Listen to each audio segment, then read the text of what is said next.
Greetings and welcome back to those watching online later. And if you haven't yet, and that includes everyone here, if you haven't yet subscribed to our YouTube channel, Unity of Tempe, do us a favor and do that because it helps all of us grow our community so much. So welcome, welcome, welcome. We are now in the season of Lent, and this is a time traditionally of fasting and prayer and reflection and preparation leading up to Easter. And we begin a new series for this season, Wisdom for the Way. Now, Lent has been part of the Christian tradition since the earliest centuries, and over time, it settled into the 40-day pattern that we know today. And that was echoing Moses, Elijah, and Jesus' time in the wilderness. Now, the word Lent comes from the Anglo-Saxon word Lenten, meaning spring. And it is also about the lengthening of the days. And we can see that already, that the days are getting longer and it is beginning to heat up. It was cool, but I tell you, the heat is coming next week. So, and while Lent is often framed as solemn, its roots are actually in awakening and transformation, which resonates with Unity's understanding of Lent and spiritual transformation and growth. And other faiths have seasons of reflection and renewal, and sometimes they coincide. And this year, two things began on the same day. What were they? Lent and Ramadan. Yes, they both began on the same day, something that happens only every few decades. And Lent moves because Easter moves. And Easter is set by a very old formula. It's the first Sunday after the first full moon, after the spring equinox. There is no easy way to figure that out or explain it. But that's why Lent can begin any time from early February to mid-March. And Ramadan, well, it moves around even more because the Islamic calendar is lunar and it is shorter than ours. So Ramadan cycles through every season over a 33-year period. And that's why sometimes you may have noticed that Ramadan begins in winter and sometimes in summer. And sometimes, like this year, it's right alongside Lent. And during Ramadan, Muslims fast from dawn to sunset. They pray intentionally, they read the Quran, and they give generously. And while Lent and Ramadan are different in form, both seasons invite compassion, clarity, renewal, humility, generosity, and deeper connection. And this past week, Lent and Ramadan weren't the only things coinciding. It was also the start of the Chinese New Year, the Fire Horse, and it was a solar eclipse, Mardi Gras, Shrove Tuesday. I hope you had some delicious pancakes. I think I made the best ever yet for Shrove Tuesday. Ash Wednesday, and Alyssa Liu. Did anyone see Alyssa Liu? Does anyone know who Alyssa Liu is? Yes. Did you see her performance bringing so much joy, winning the women's free skate? Yes, amazing. If you haven't seen that, go to YouTube. Did you do it, Ron, for later? Maybe after service, if you haven't seen it, you can watch it because it's so joyful. And Olympic gold medal for women's free skating. Really, really fabulous. Let's affirm that all these new energies open the way for positive transformation. So in Unity, Lent is a time to reflect and to release. I release and I let go, to release what no longer serves and open ourselves to new possibilities, to reimagine. David said to me, I love the Lenten booklet. I've already been reading it this week. And I love that it says release and reimagine. Not just release, but release and reimagine. That's what we're doing during this season too. It's an opportunity to reflect on who God is calling us to be. Who is God calling you to be? And one way to do this is through and to know how God and where God is calling us to be. It's to reflect on our word for the year.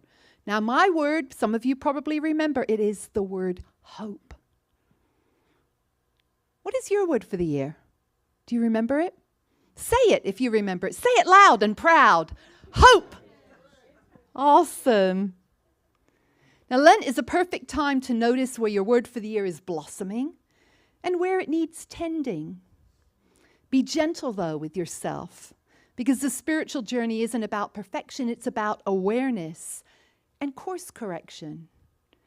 And because everything begins in thought, Lent invites us to notice the thoughts that work against our word for the year. So I've been asking, what does hope need to bloom in my life in 2026? Well, hope needs light. And it grows in honest soil, not in pretending everything is fine if it's not. Hope blooms with imagination, the freedom to picture something different, and hope blooms when we believe that we are worthy of a different future. Hope blooms when we believe we are worthy of a different future. So I invite you to reflect on your word for the year and consider what thoughts or beliefs have been working against my word for the year. What will help my word bloom? Now, as I sat with this question myself, I kept thinking of a poem that has helped people stay grounded for almost a century. And it's one that you may well be familiar with. And over the decades, it's become a modern wisdom text for anyone seeking calm, compassion, and clarity in a noisy world. And it feels like a perfect companion for Lent. It's called Desiderata. Who's familiar with it? Desiderata, yeah. And desiderata is Latin for things desired, not things to possess, but qualities of the soul worth cultivating.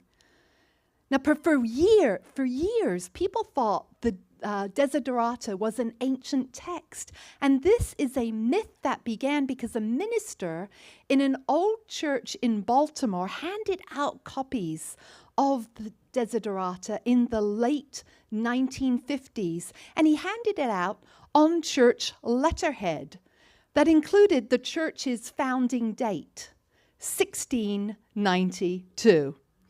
And so people mistakenly assumed that was the date of the poem. But if you look at the language, it's not language from 1692. But the poem was actually written in the 1920s by Max Ehrman.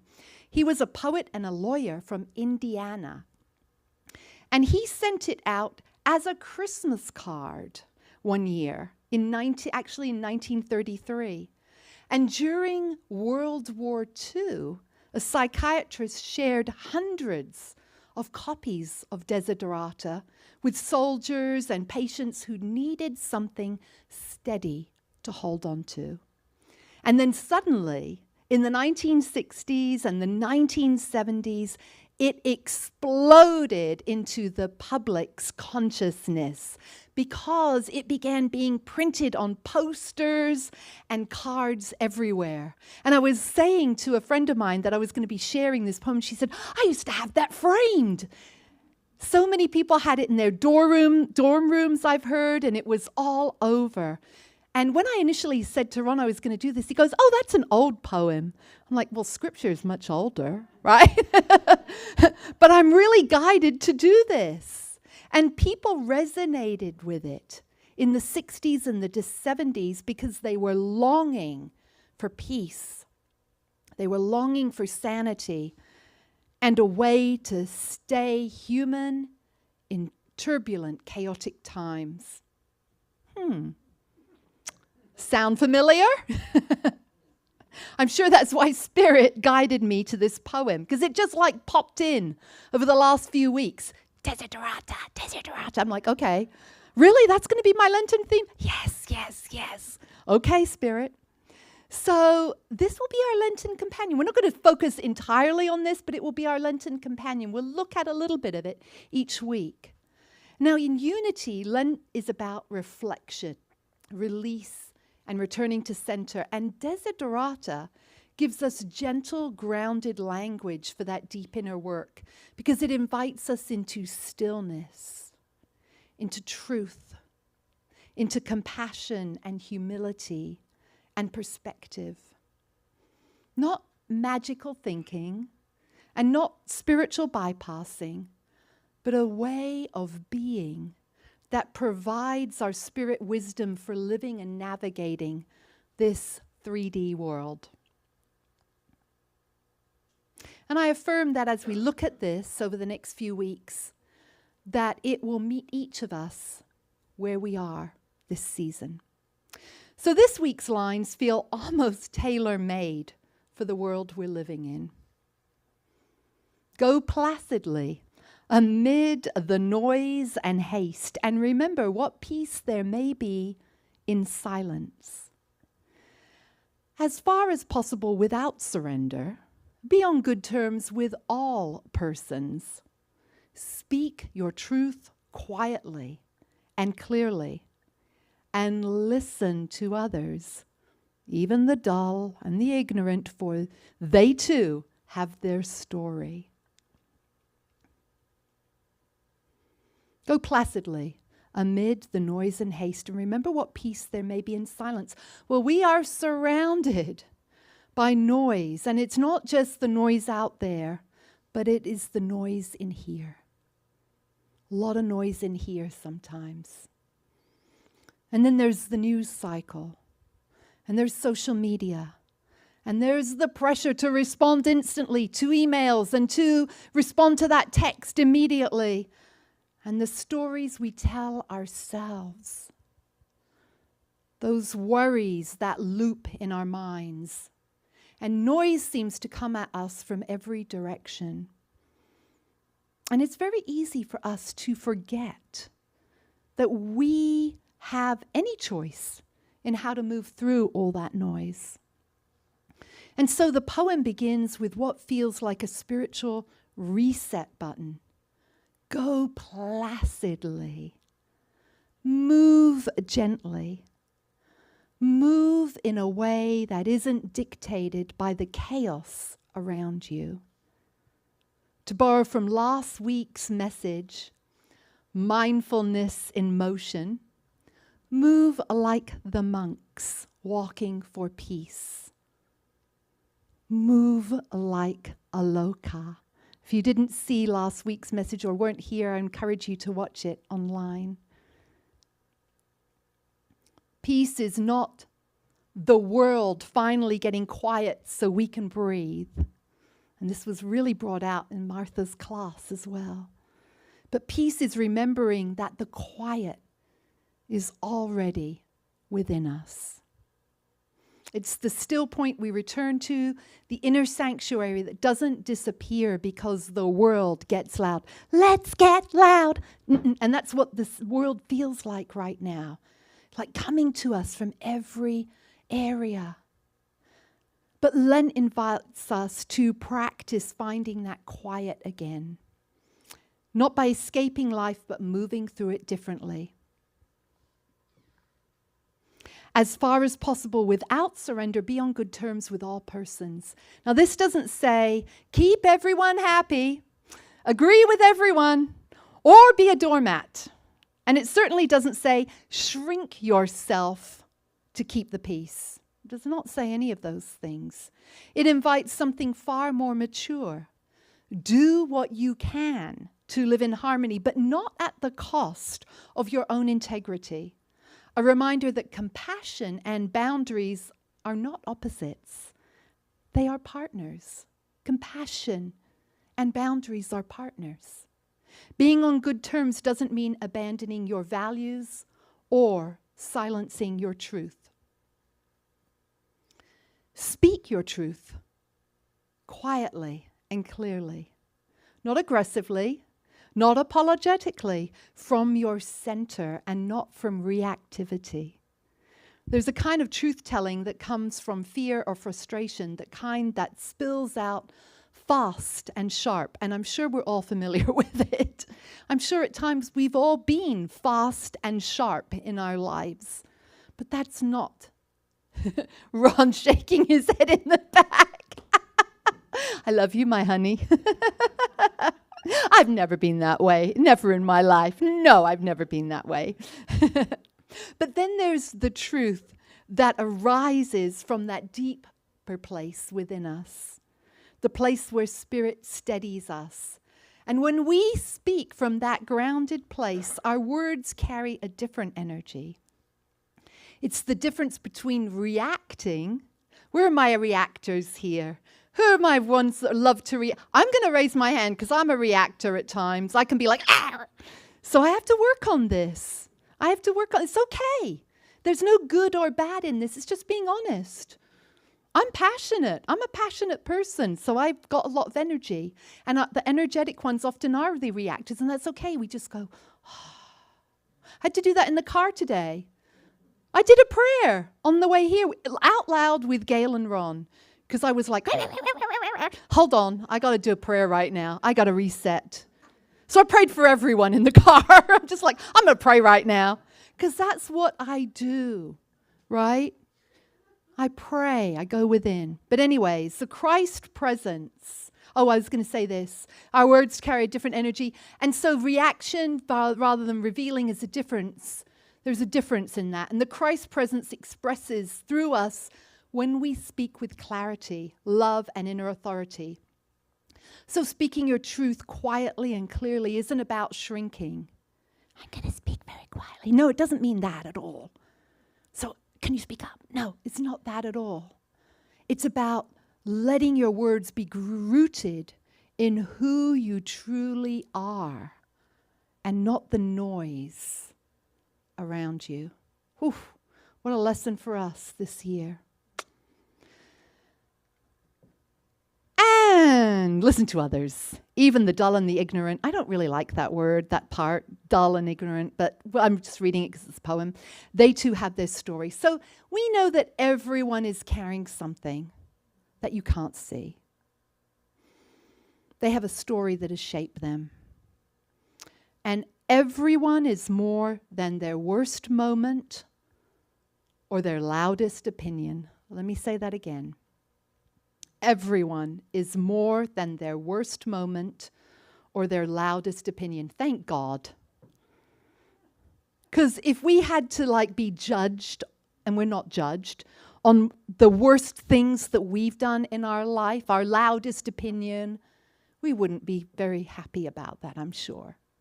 But listening isn't about agreeing with someone, and it is certainly not about excusing harmful behavior.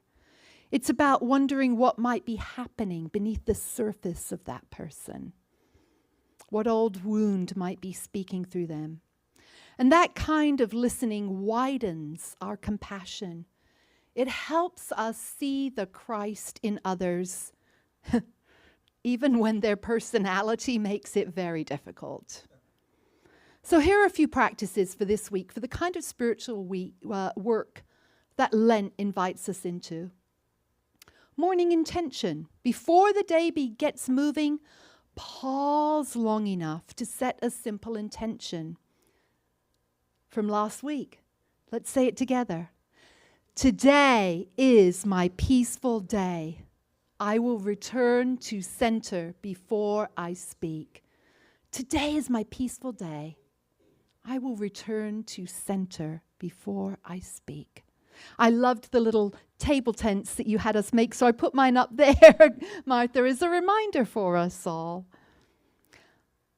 Let it be gentle, not a rule, just a way of giving your day a spiritual anchor. The sacred pause. When you feel yourself getting pulled into reactivity, and that is pretty easy right now, stop for a moment. Breathe in. Breathe out. Remember, you are a beloved child of God. here to be an ambassador of good. And this tiny pause interrupts that automatic response and brings you back to inner quiet. It's a really good one. Listening without fixing. Who likes to fix? Someone tells you something and I got a solution for that right away. Who are not my fixers? Where are not my Oh, most of us are fixers in this room. Oh, you tell me a problem, I got a solution for it. I know how to fix that. I might not be working in my life, but I know how to do your life so much better than you do. Let me just in your life for one day and you'll see how much of a better job I can do it than your life. Well, you can choose a conversation this week where your only job is to listen. Be curious instead of judging. Oh, let go of the urge to fix. One of my friends used to say, you've got the urge to clerge because of the clergy, but you're going to let go of the urge to fix and the urge to clerge. Simply be a steady, compassionate presence as you listen. Opportunity number 2 this week. You like these so far? Yeah. All right, ready for one more?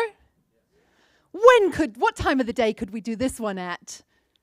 We've done the morning. We need to do an evening one. Okay. Bedtime reflection. Evening reflection. At the end of the day, take a moment to gently reflect. Where did I stay centered? Yay me. I stayed centered there. Yay. Where did I get thrown off course? What helped my word for the year blossom today? But here's the thing, you're going to keep it gentle because this is spiritual awareness and it is not self-grading. You don't get to say at the end of the day, I got an A, yay me, or I got a D, because that's just going to be you're comparing yourself to yourself and it's going to go round in circles. You're just going to be aware, just self-awareness. Isn't that fascinating? I did really well in that area, but what an opportunity I have there.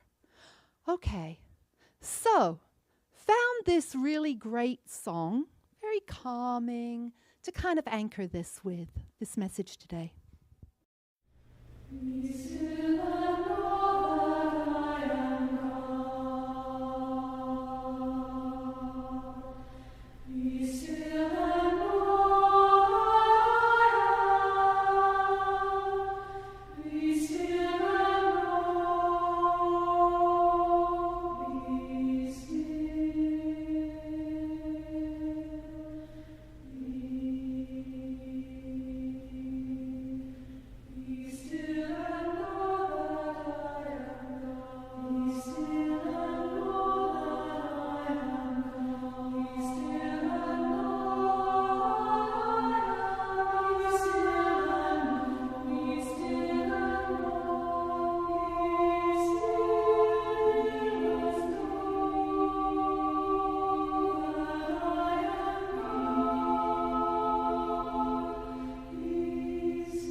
Yeah, I love that. Maybe we'll put it at the beginning. So sort of like a beginning service one too. So we'll have that more. Very beautiful, very calming, very gentle, very loving. And that's when you're doing those exercises, remember to be gentle with yourself. Do them, but be gentle.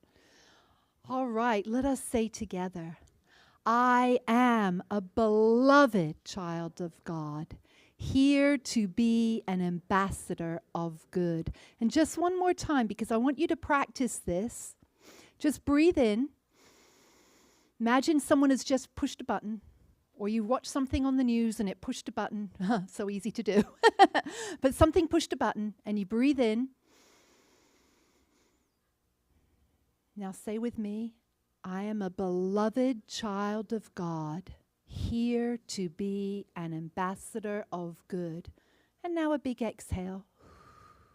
And another breathe in.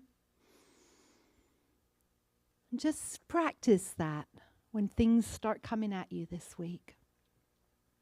And so it is time for our gifts, and we're so grateful for each of you for supporting Unity of Tempe. And so let us say together, I am a joyful sharer of my good. I know. Let me start again.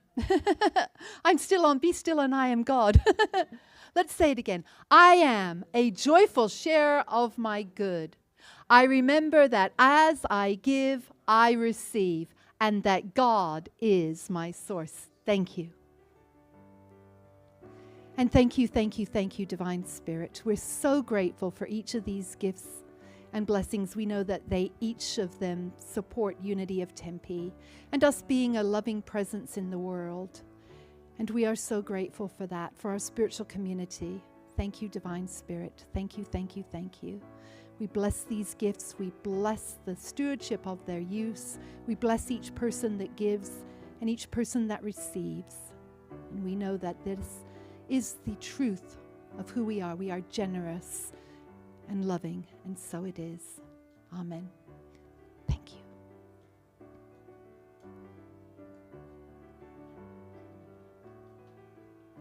I just want to say thank you to everyone who shares here at Unity of Tempe. It really does help our community to be here in every way.